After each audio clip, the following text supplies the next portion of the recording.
So we've already done quite a bit in the Ansible series so far. And in the last video, I showed you guys how to target specific hosts, or rather, how to group hosts into individual groups. So that way you have different categories or purposes for those servers, and you can have Ansible react accordingly. But what's not so great is that every time we want to test the playbook, we have to run it against every single server every single time. So what I'm going to do in this video is show you guys how to use tags to go ahead and basically add some metadata to our plays, so that way we can go ahead and run only the plays that we want to test, which is going to make testing our playbooks even easier.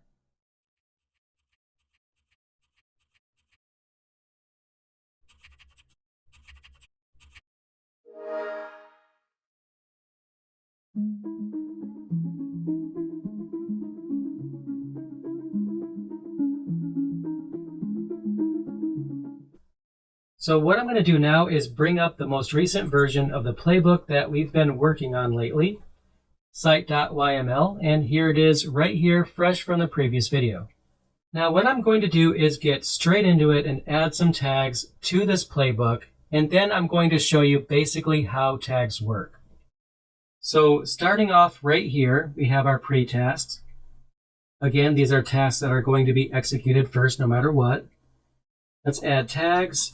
Always. I'll do the same thing for this one right here.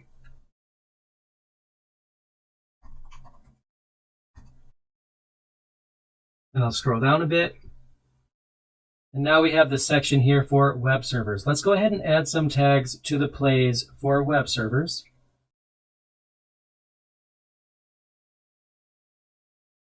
Do the same thing here for the CentOS version of the same play.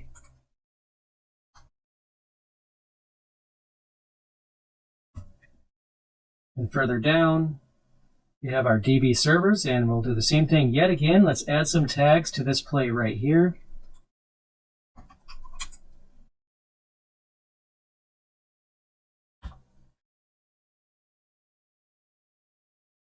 And then again here.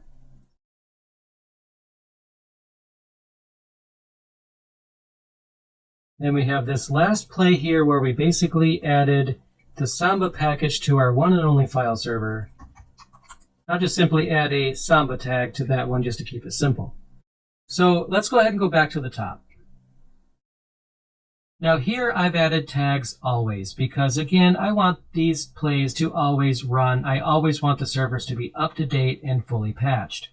So regardless of which tags I'm targeting, these ones should always run. But when we get further down, we basically just have a line that says tags, and then I just basically added some tags that are comma separated, and you can add whatever tags you want.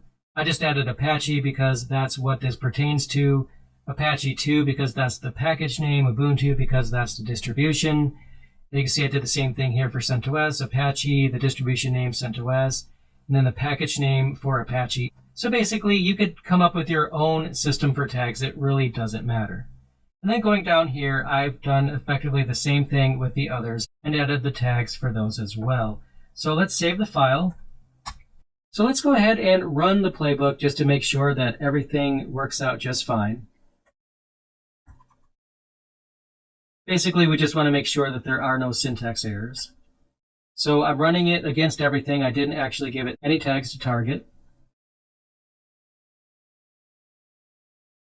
And nothing's changed, but more importantly, nothing errored out. We do know that everything is working. Now, what we want to do right now is just see what tags are actually available. Well, we know which tags are available because we went ahead and added those manually. But let's go ahead and look at a special command that we could run if we needed a refresher. You do Ansible -playbook, just like we've always done, and then --list -tags. Then the name of the playbook, which for us is just site.yml. And it's listing the tags that we have available to us. So for example, if I wanted to target the tag CentOS, I could run Ansible playbook --tags, and then we'll target CentOS.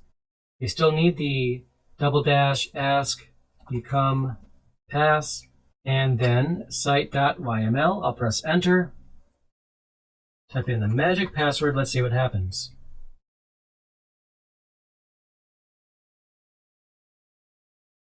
So let's go ahead and scroll through the output here and see what exactly happened. Now, first of all, it did install the updates on both CentOS and Ubuntu. We applied the always tag to those to make sure that this always happens. But then when I scroll down a bit, you can see that it gathered facts for our web servers, but it only actually ran against the CentOS server right here. It didn't even attempt to run against the Ubuntu server that was identified in the inventory file. When it comes to our DB servers, we only have this server with this IP address. We don't even have a CentOS system as a member of that group. So I went ahead and skipped it because this host here is running Ubuntu. And then when it comes to file servers, it says gathering facts, but it didn't actually run anything. So as you can see, it only ran the plays against the tag that I identified in the command line. So we were able to run only the plays that we wanted to run. So for example, if I was testing some kind of syntax change on CentOS systems, or I wanted to specifically target the entire playbook towards CentOS systems, then I had the tag CentOS that I created manually, and I was able to use this command right here with the # tags and then CentOS to target specifically that. So for example, I could do the same thing if I wanted to test the DB server. That's another tag that I added, so that should work just fine. And as you can see, that worked just fine. And then again, I could do the same thing, but with the Apache tag to do exactly that. Now, what do we do if we want to actually target multiple tags? So if I bring this back here, maybe I want to target both DB and Apache. For that, we're actually going to need to use double quotes if we are going to use more than one. So here I have Apache. I'm just going to leave that there. Then we'll do a comma. I didn't put a space there. That's intentional. And then I'll do DB just like that. And then enter.